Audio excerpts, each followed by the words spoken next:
대손충당금을 볼 거야. 대손충당금에서 정리해야 될 두 가지 주제가 있대. 하나는 대손금이고 하나는 대손충당금이야. 대손금은 회수 불능된 채권을 대손 처리한 경우에 손금 인정 여부를 판단을 해야 되는데, 세법에 열거된 사유를 충족한 경우에만 손금으로 인정하고 그 외의 경우에는 손금 불산입하고 있어. 대손충당금은 기말의 회수 불능이라고 예상되는 채권에 대해서 대손충당금을 설정한 경우에 손금 인정 여부를 판단을 하는데, 세법상 한도액의 범위에서만 손금 인정하고 한도 초과액은 손금 불산입을 하고 있어. 그래서 대손과 관련된 것들은 대손금하고 대손충당금이 있는데, 대손금은 실질적으로 못 받게 된 돈을 회사에서 이제 회계 처리를 한 경우야. 그랬을 때 세법에 이제 열거된 사유를 충족한 경우에만 이제 대손금 전액을 대손 상각비로 이제 인정을 해주는 거고, 대손 충당금은 아직 돈을 못 받은 건 아닌데 못 받을 수 있을 가능성이 있는 거를 일부 설정을 해놓거든. 그거를 이제 세법에서 인정하는 한도가 있는데, 한도는 보통 우리가 1%를 많이 쓰고 있는데 1%하고 대손 실적률하고 이제 비교를 해가지고 큰 금액을 대손 충당금으로 이제 설정을 할 수는 있어. 그게 한도야. 근데 그거보다 더 많은 금액을 대손 충당금으로 설정을 했다. 그러면 이제 한도 초과가 되는 거고, 그 한도 초과된 금액은 이제 손금 불산입 하는 거지. 그래서 회계 처리는 이제 총이법에 따라서 이제 회계 처리를 하는 거고, 이제 사례를 보면 단기세법상 자료가 단기세법상 대손충당금 설정 한도액은 20이야. 그리고 대손충당금 계정을 보면 기초가 7이 넘어왔고 정기의 손금 불산입이 1이 이제 포함이 되어 있어. 그래서 6인 거지 어쨌든. 그리고 이제 설정은 17을 했어. 그리고 상계는 2만 했고 기말에 22가 이제 남아있는 상태야. 그래서 회사가 이제 대손충당금 2를 매출 채권하고 이제 상계를 시켰어. 그래서 차변에 대손충당금 2, 매출 채권, 대변에 2 있는 거고, 이거는 이제 보충법인데, 회사에서는 회계 처리할 때 보충법을 많이 쓰고 있긴 해. 그런데 이제 세법에서는 이제 총액법을 인정을 하는 거지. 그래서 설정은 대손상각비는 17을 했고 대손충당금 17을 했어. 그래서 총액법에 따르면 상계는 대손충당금 7, 매출채권 2, 그리고 이제 5는 환입액으로 이제 가는 거고, 그리고 설정은 이제 대손상각비 22, 대손충당금 22 이렇게 되어 있는 거지. 그래서 기말 잔액 남은 것만큼 대손충당금을 이제 대손상각비로 설정한다라고 이제 보는 거고, 회사에서 회계 처리할 때 보통은 이제 보충법을 쓰고 있어. 그래서 회계상 기초잔액이 7이었는데 정기 손금 불산입액이 1이 포함되어 있기 때문에 세법상 기초잔액은 6이 되는 거야. 정기 부인액을 차감을 해야 되니까.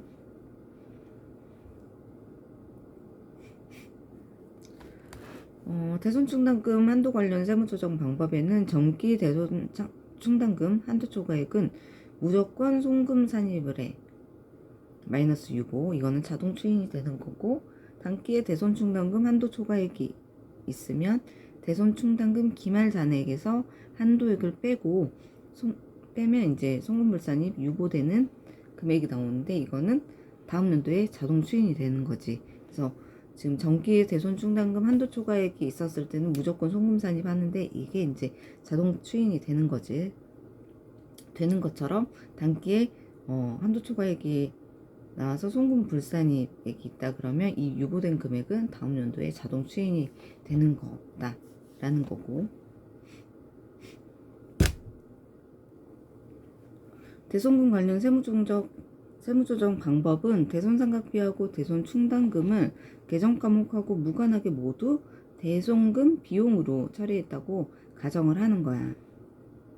그래서 이게 대손 사유를 충족을 했는가 했을 때 충족을 했으면 모두 손금으로 인정을 해주고, 이때는 손금으로 인정을 한 거니까 회계 처리를 한 거니까 조정이 별도로 없는 거고, 대손 사유를 충족을 못했으면 송금 불산입에서 유보로 세무조정을 하고 있어.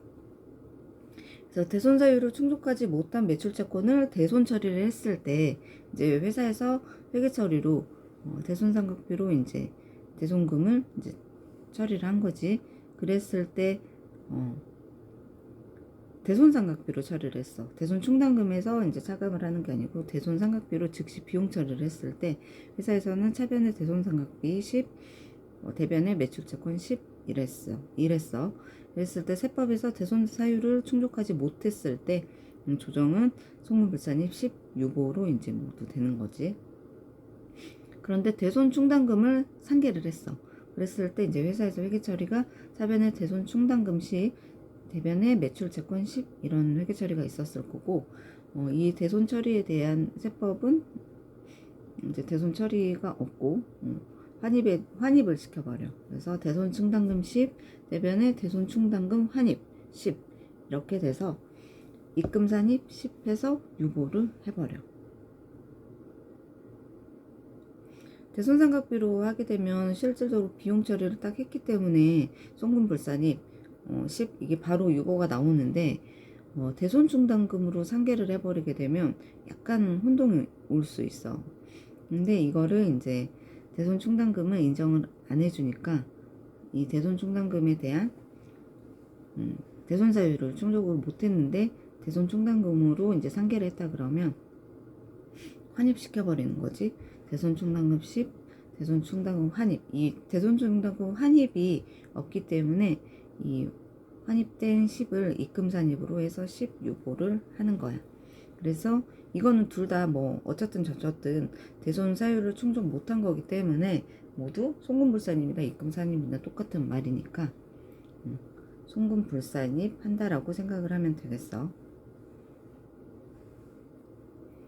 그래서 그리고 이제 정기에 대손 처리한 채권을 단기에 회수하는 경우 이때 이제 세무조정하는 건데, 정기 대손 처리할 때 대손 상각비나 뭐 대손 충당금이나 모두 매출 채권하고 이제 상계를 했어. 이때 대손금 비용으로 이제 이거는 취급을 하는데, 대손 사유 충족을 했으면 송금 인정을 해서 조정이 없지. 그리고 대손 사유 충족을 못했으면 이제 송금 불산입으로 해서 유보를 했으니까 자본과 적립금 을표에 그 내역이 있을 거야. 근데 이거를 단기에 돈을 받았대. 회수를 했다라는 거야. 그러면 현금을 받았을 거고, 차변의 현금, 대변의 뭐 영업의 수익이든지 대손 충당금이든지 했을 거야. 그랬을 때 이 환입액은 수익으로 이제 취급을 해서 전년도에 대손 사유 충족을 해서 송금을 인정받았으면 이번에 입금한 것도 인정을 해서 별도의 세무조정이 없어. 영업의 수익이나 대손 충당금을 상계를 했으니까. 그런데 대손 사유 전기에 이제 충족을 못해서 송금 불산임 유보된 게 있었다. 그러면 이번에는 입금 불산임 마이너스 유보를 해줘야 되겠지. 그치? 그래서 자본과 적립금 을표에서 그 금액을 제거를 하는 거야. 대손금은 대손 사유가 있는데 신고조정사항이 있고 결산조정사항이 있어. 신고조정사항은 강제 대손 사유야.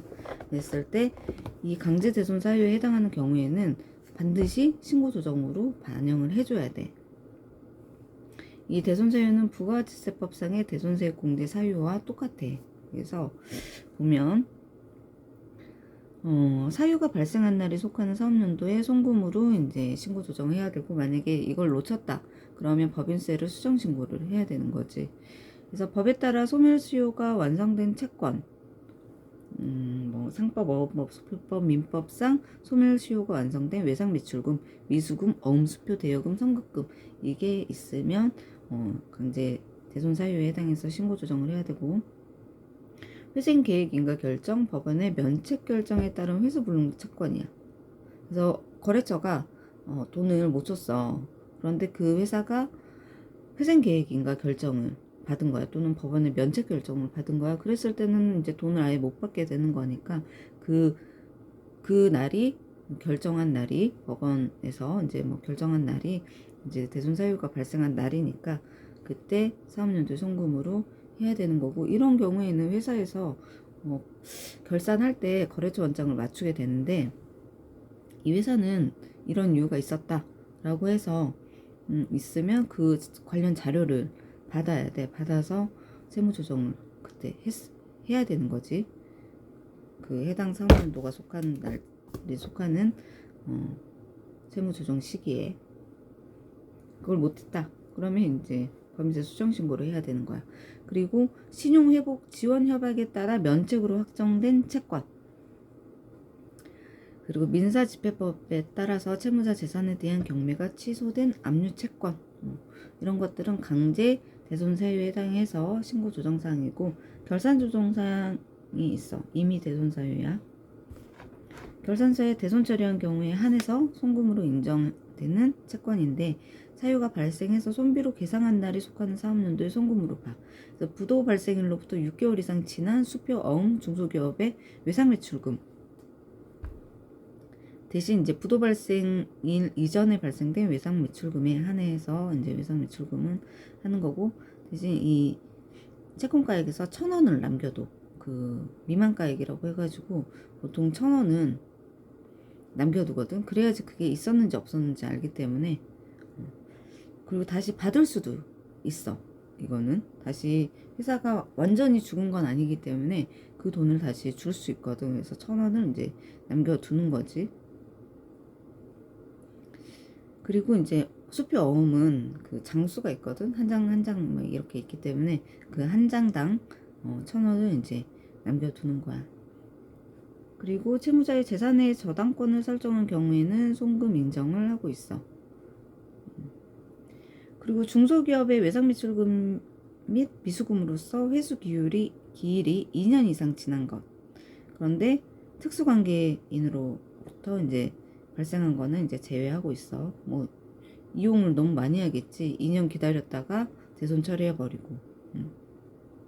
그래서 특수관계인과 하는 거는 안 돼. 그래서 2년 중소기업의 이제 외상매출금 미수금에 대해서는 회수 기일이 2년 이상 지난 거를 이제 회사에서 대손 처리하겠다, 회계 처리하겠다 하면 이제 기장을 할 때 대손 상각비 또는 대손 충당금으로 해버리거든. 그랬을 때 그 내역이 대손금 및 대손 충당금에 대한 내역을 법인세 신고할 때 별도의 서식으로 제출을 하거든. 그때 이제 그 거래처나 이런 것들을 다 기재하게 되어 있어. 그리고 법에 정한 금융회사의 채권으로 감독기관장의 대손을 인정한 채권이 있고, 회수기일이 6개월 이상 지난 채권 중에 채권가액이 30만원 이하야. 아까는 그 중소기업에 대해서 외상매출금 미수금인데 회수기일이 2년 이상 지난 것, 그러니까 금액과 상관없이 그거는 그랬고, 6개월이 지났는데 30만원 안 되는 거는 소액이지. 그래서 이거는 채무자별 채권가액의 합계액을 기준으로 계산을 해서 30만원 이하인 거는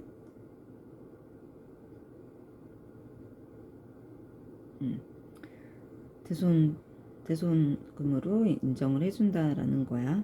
그리고 채무자의 파산, 강제집행, 형해집행, 사업의 폐지, 사망, 실종, 행방불명으로 인해서 회수할 수 없는 채권.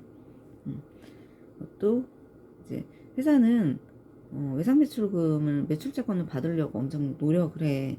그래 하다 보니까 이런 일들이 있었던 거지. 그러면 이런 경우에는 대손으로 할 수 있으니까 회사에서 이거를 이제 세무조정하는 이들한테 알려줘야 돼. 실은 알려주지 않으면 알 수가 없어.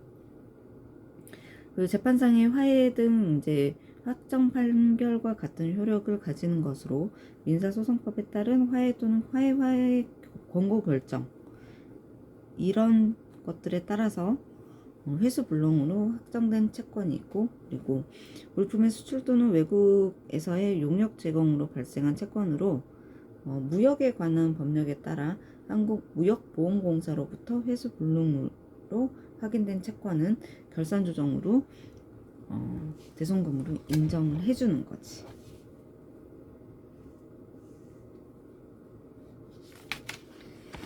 그래서 대손금, 송금 산입 대상 채권은 매출채권, 대여금, 선급금, 자산처분, 미수금 등 별도 제한 없이 대손 사유 충족하면 인정을 해주는데, 다음에 채권은 예외적으로 송금 불산이 하고 있어.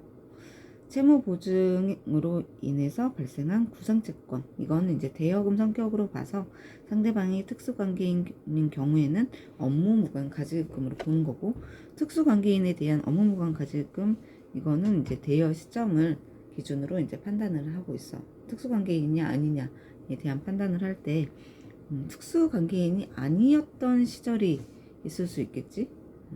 그래서 이거는 이제 대여 시점을 기준으로 한다. 대손세액공제를 받은 부가가치세 매출세액 미수금, 이거는 이제 부가가치세이니까 요거는 이제 이 부가가치세 매출세액 미수금은 그 부가세 신고할 때 대손세액 공제로 해서 다시 환급받는 효과가 있거든. 그래서 이미 어쨌든 환급을 받아버린 상태이기 때문에 대손금으로 인정을 해주지 않는 거지. 이건 당연한 거야. 그래서 대손 사유가 충족되지 않은 채권은 대손 처리했을 때 송금 물산이 되는 거고, 유보로 대손 처리를 하지 않은 경우는 조정이 별도로 없고, 대손 사유 충족 채권인데 신고 조정 사유 충족을 했으면 조정이 없고, 대손 처리했을 때 대손 처리하지 않는 경우는 이거 강제 신고 사항이니까 송금산이 마이너스 유보를 해줘야 돼. 그리고 차기 이후에 비용 처리를 했다 그러면 이제 송금 불산이 파는 거고, 그리고 결산 조정 사유를 충족을 했어. 그러면 대손 처리한 경우는 잘했기 때문에 조정이 없겠지. 그리고 대손 처리하지 않은 경우는 조정이 없어. 왜냐면 이건 선택사항이니까. 그래서 나는 결산 조정으로 비용으로 인정받겠다 하면 결산 시에 반영을 해야지 대손 상각비로 이제 대손금으로 인정을 해서 법인세를 줄일 수 있는 거야. 그래서 대손상각비, 대손충당금 계정은 그 계정이 있으면 별도의 세무조정을 해야 되고 서식도 제출해야 되고, 그런데 여기 그 강제 신고 조정 사항인 경우에는 결산에 반영하지 않았더라도 반드시 반영해줘야 되겠지. 그런 사유가 있다 그러면. 그런데 그때 못했으면 법인세 수정 신고를 해야 된다라는 거고, 대손충당금 한도초과야. 대손충당금 한도초과는 대손충당금 기말 잔액에서 한도액을 차감을 해줘.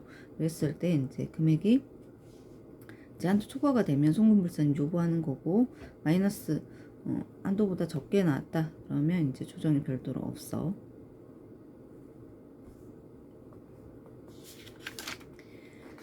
그리고 한도를 계산을 하는데 둘 중에 큰 금액을 이제 한도액으로 하고 있어. 아까 1%하고 대손 실적률이라고 했는데 둘 중에 이제 큰 금액을 이제 한도액으로 하고 있는데, 우리 이제 세무조정 할 때 약간 보수적으로 한다 그래가지고 1%를 많이 하고 있어. 그런데 대손 실적률을 정확히 계산할 수 있으면 대손 실적률이 한도가 되는 거지. 이 대손 실적률은 단기 세법상 대손금을 정기말 세법상 설정 대상 채권 가액으로 나눠주는 게 이제 대손 실적률이야.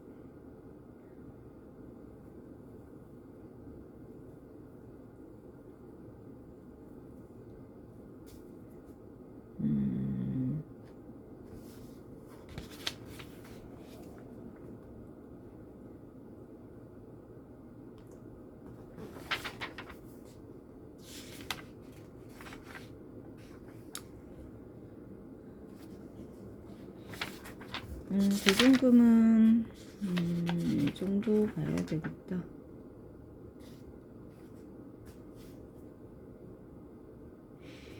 대손충당금 종합정리를 보면 정기말 유보금 관련 세무조정이 있는지, 그래서 정기 대손충당금 한도 초과액이 있는지 보고, 이거는 자동조정이라고 했으니까, 자동 추인이라고 했으니까 송금산이 마이너스 유보를 해줘야 돼.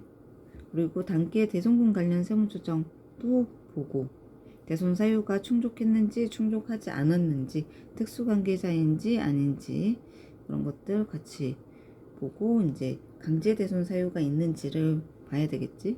그래서 결산 조정이냐 신고 조정 사항이냐, 신고 조정 사항에서는 이제 회계 처리를 하지 않았어도 이제 대손금 세무 조정을 별도로 해줘야 된다. 그리고 대손 충당금 한도 초과액은 이제 송금 불산이 해줘야 되는 거고, 이거는 이제 1%하고 대손 실적률 중에 큰 금액을 이제 한도로 하고 있다.